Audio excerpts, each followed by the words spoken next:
بصوا للأمانة الحاجة الوحيدة فعلا اللي جابت معايا نتيجة في الايلاش عندي والحمد لله الايبرو عندي هي الكابكسي ايلاش سيرم. بصوا، انا جربت البرودكتس، انا مش عايزه بس اظهر اسم. انا جربت برودكتس لوكال خالص، يعني وغاليه للاسف، القوام بتاعها زيتي، فللاسف مع الوقت هتحرق لك عينك، وللاسف لا قدر الله مع الوقت ممكن تعمل لك كيوز دهنيه في عينك، وده غلط تماما. اي حاجه فيها زيت حطيها على حواجبك ماشي، حطيها على حواجبك عادي مش مشكله، زيت خروه حطيها على حواجبك، انما عينك حافظي عليها. ده كابكسي ده من اكتر الحاجات اللي جابت معايا نتيجه. لكن في حاجه تانية لازم تستمري عليه. للامانه انا في فتره وقفتها فيها، رموشي رجعت زي ما هي. فعلا بيطول، لكن لازم تستمري عليه بشكل كبير جدا جدا طول حياتك. انا اصلا بجيب منه كتير، يعني انا بجيب منه كتير، دي مش عارفه الامبول رقم كام يعني. فانتوا استمروا عليه، لكن ما تستمريش عليه وبعد كده توقفيه وبعد كده تشتكي. مش هيعملك حاجه، مش هيعملك اي حاجه. لازم تستمري عليه فتره طويله، وتفضلي طول حياتك فتره طويله ماشيه عليه. بلس مش مناسب للحوامل، للاسف مش مناسب للحوامل خالص. اي حاجه فيها ماده شبه الكابكسل او اي حاجه بتطول الرموش او كده، اي حاجه فيها اصلا تطويل للشعر او الرموش ما تستخدموش وانت حامل ابدا.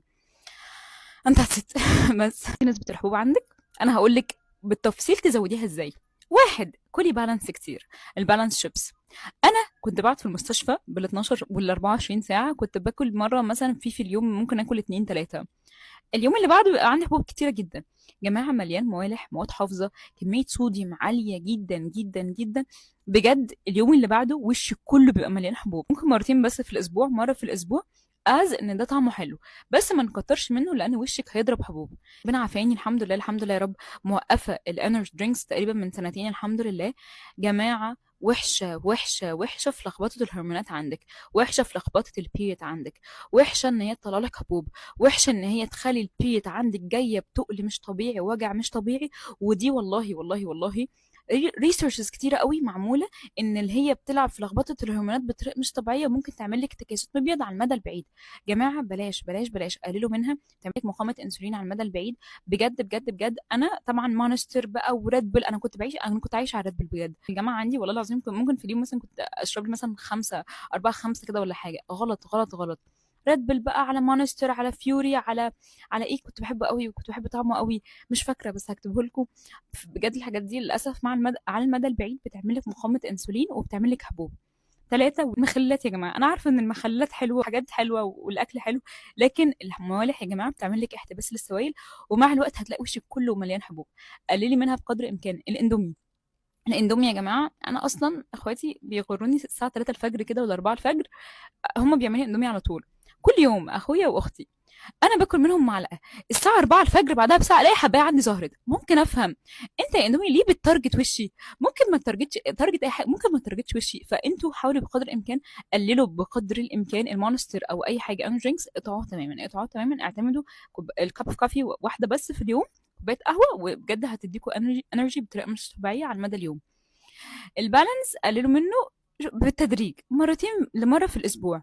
بجد بيأثر جدا جدا جدا. واي شيبس او اي حاجه في المواد الحافظه بجد اصلا بتخلي وشك بيل وبتطلع له حبوب، بتلكك اصلا الحبوب. قليل منها. وبس كده. اندومي امنعيه، حاولي بقدر الامكان امنعي. يعني انت اصلا كده كده وشك، انت معدتك ولا وشك؟ معدتك. انا عارفه انك هتقولي معدتك، انا اسفه انا غلطانه بس والله انا مش عارفه السمعه دي ليه. انا دلوقتي لحد دلوقتي بحاول اسال نفسي ليه اول ما اتخرجت السمعه دي اصلا كانت حتى وسط الدكاتره، وسط الناس كلها، ان في منافسه بين التمريض والدكاتره، ودي حاجه مش صح خالص خالص. نذر. اكتر ناس والله العظيم بتقف مع الدكاتره هي التمريض. اكتر ناس ساعدتني انا، وطول اعمل تمثال لكل مس ومستر ساعدني بجد، ولحد دلوقتي لحد دلوقتي بجد بيعلموني وبتعلم منهم. وبجد لاتشلي اكتر ناس بتدافع عني هم اصحابي تمريض. فعلا اي حد جاي يتكلم معايا باسلوب وحش قبل كده، جاي شخص منفعل جدا وعايز يتخانق مع اي حد وجاي يضربني، شايفني واحده قصيره كده وهتخانق معاها فاضربها، فمش عارف ايه مش عارفه. المس راحت قالت لي دكتوره انا بتتخانق، راحت قالت لي لا انت كتكوت على الكلام ده تعالي بقى، ومسكته بهدلته بجد دي سمعه غلط تماما، بتولد اصلا منافسه، ده مش حقيقي خالص. اكتر ناس بتتعب هي التمريض، واكتر ناس سبورتيف التمريض، واكتر ناس هم فعلا، انا بشوفهم بجد اكتر ناس وقفت معايا، واكتر ناس ليهم الفضل عليا قبل الدكاتره. literally قبل الدكاترة فعلا، حتى الأكبر مني أو كده.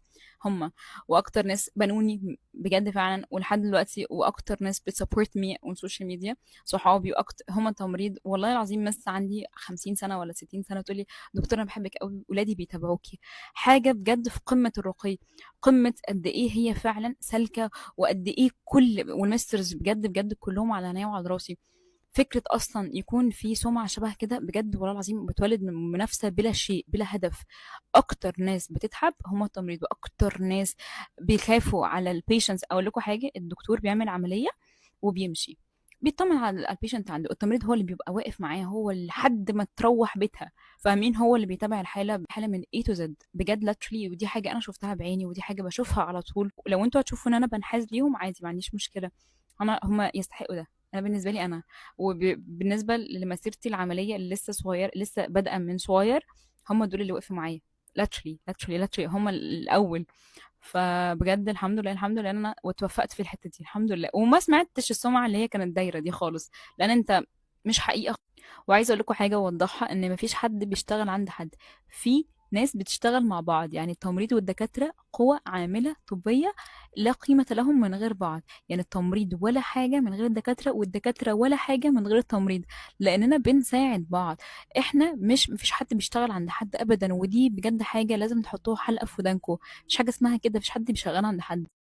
ترطيب، احنا مش عايزين غير ترطيب. سواء حامل سواء مش حامل، انت بجد محتاجه حاجه اللي ترطبي بيها الاندر ارم، البيكيني عندك. لو انت عندك ستريتش ماركس في بطنك لسه حمراء، فالحقيها هاتي اي حاجه ما فيهاش اكتف انجريدينت، شبه هو مويست وان. مويست ده البادي ميلك، ده حطيه في البيكيني عندك بجد مرتين في اليوم، بجد هتلاقي نتيجه في الترطيب. هو فيهوش اكتف انجريدينتس، هو مش بيفتح، لكن الترطيب مع الوقت بيفتح. او انا برضو استخدمي ده، برضو انا بحب ده بحطه اصلا بعد الليزر، المويست وان كريم. تحفة تحفة تحفة تحفة في الترطيب. لو انت بقى عايزة حاجة تعمليها دايما مساج او كده معاهم، استخدمي اي بيبي اويل عندك. لاترلي الجمعان او الكلف بتاع الحمل هو هيقل بعد بقى هو بعد ما تولدي. او لو انت بشرتك حساسه وعايزه جاست الترطيب بس، مويسترايز السكين عندك سواء بكين او اندر ارم، دول تحفه، دول تحفه، ما فيهمش اكتيف انجريدينتس خالص، ما فيهمش مواد للتفتيح، دي ترطيب. زيت لوز حلو وزيت زيتون، الحاجات دي كلها استخدميها هتلاقي فيها نتيجه كويسه قوي قوي قوي قوي. بصوا حبايبي الصغيرين، مش هقول اطفال، انتوا خلاص كبرتوا، انتوا خلاص الحمد لله جات لكم البيريد وكبرتوا، ولازم تفهموا عن جسمكم. اول سنتين من بدايه البيريد عندك بتبقى ان اوفيلاتري سايكلز، يعني غير تبويضيه. مش مهم ان تفهموا يعني ايه تبويض، هفهمكم بعدين. بس لازم تعرفي ان اول سنتين من بدايه البيريد عندك بتبقى ملخبطه. ممكن شهر تجيلك، الشهر التاني ما تجيلكيش، ممكن الشهر اللي بعده تجيلك تقيلة جدا، الشهر اللي بعده تجيلك نقط، الشهر اللي بعده ممكن تجيلك مثلا 5 ايام، الشهر اللي بعده ممكن تجيلك يوم، الشهر اللي بعده ممكن تجيلك يومين، الشهر اللي بعده ممكن يجيلك 7 ايام. اول سنتين من بدايه البيريد عشان كده احنا ما بنحسبهمش قوي، دول بتبقى ملخبطه جدا. انا انفلاتيو سايكل في شهر ممكن ما تجيلكيش، شهرين ما تجيلكيش، تبداي تقلقي لو عدت ال3 شهور، فلازم اكشفي. بس ضروري تكشفي امتى؟ تبداي تكشفي لو جات لك صعبه جدا وقويه جدا، وكمان لو جات لك نزيف شديد شويه مثلا او كده لدرجه ان هي ممكن تعمل لك انيميا، فتبداي بس تكشفي عشان بس نكسكلود اي حاجه مثلا لا قدر الله ممكن تعمل لك امراض في الدم، تعمل لك انيميا، فاهماني؟ فدي بس اكشفي في الاوقات دي، غير كده انت زي الفل. اول سنتين بتبقى غير تبويضيه، ما تقلقيش نفسك، بس اطمني، اكشفي تطمني عشان لا قدر الله بس نكسكلود اي حاجه من بدايتها، عشان تتجنبي المنظر ده والمنظر ده والمنظر ده، وتمنعي تماما المنظر ده. لو عايزه تحولي جسمك من كده لكده زي جسم الممثلات، عشان تتجنبي المشاكل اللي انا قلتها دي تماما كلها، خليكي عارفه المشاكل دي كلها طبيعيه وليها حل، لكن لازم تعرفي ايه الحل الصح ليها. اول مشكله عندنا وهي الكيراتوز بيلاريس او جلد البطه او جلد الوز زي ما تحبي، المهم ان انت عندك شعر بيلف حوالين نفسه ومش عارف يطلع بره الجلد، لان في بيلد ابس. مش هتحلي البيلد ابس دي وانت بتستخدمي الشاور اللي بسنت. الهدف من بادي واش عندك او انت جسمك يبقى نظيف، فلازم تستخدمي كلينزر او بادي واش مضاد للفطريات والبكتيريا. للاسف العرق ريحته بتتغير مع الليزر، واحلى حاجه انا جربتها هي الليفه دي. جماعه الليفه دي بجد ليه محدش بيتكلم عنها؟ دي سحر، احلى منظر ممكن تشوفيه في حياتك بعد الليزر، لان ده معناه السيشن بتاعتك كانت الحمد لله افكتيف. الحمد لله جهاز الليزر عندك بيتارجت البصيله بتاعه الشعر، تستخدمي افتر كير روتين مناسب ليكي. اي التهابات او اي بيلد ابس، اي تصبغات بتحصل لك من حرق اصلا الليزر، الناس اللي اوريدي معرضه ده للدوالي، بليز ما تستخدميش بتدرمع عمال على بطال. ممكن تستخدمي مره بس على رجلك بعد الليزر مباشره. لو انت بشرتك حساسه وممكن تتعرضي مثلا لشعيرات دمويه، بليز استخدمي مرطبات طبيعيه بيحتوي اصلا على بيتا سايد ستيرل، لكن من غير ريحه الفول السوداني اللي موجوده في الميو، ما تقلقوش. وكلامي ده كله ملوش لازمه لو انت مش بترطبي جلدك. رطب بيفتح لك جسمك وبيرطب لك جسمك مع الوقت. الليزر مش بيغمق، لكن اهمالك للافتر كيراتين بتاعك هو اللي ممكن يغمقك. بس كده، باي.